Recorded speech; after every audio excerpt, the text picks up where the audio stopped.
ik nog een jongske was, zo van een jaar of 6. Toen vong ik heel van alles aan en leed ik niks met rust. Zou ik aan het trummelke en pakte mich een kuikske. Daar zag de man doe de geneed, die zet ik in het huikske. Tralalala, tralalala, tralalala, tralalala. Wie ik al het groter wordt, de schooltijd was voorbij. Toen hou ik heel wie iedereen een beetje aan mijn zie. Een knap gezichtje, een aardig kind, met om de kop een duikske.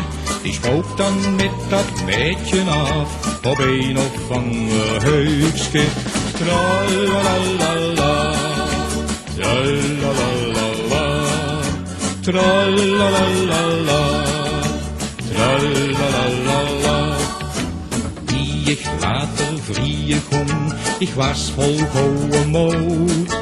Je nam me afscheid in de gang, ik weet het nog zo goed.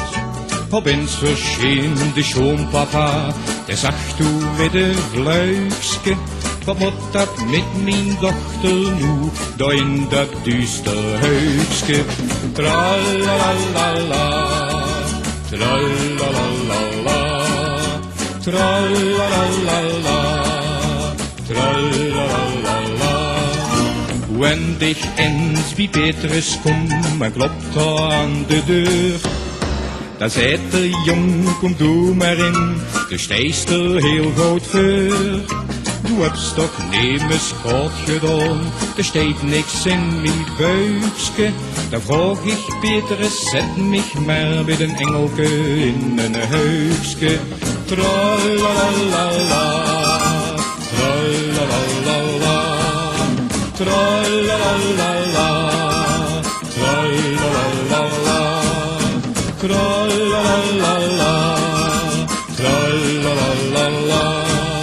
tralalala, tralalala, tralalala.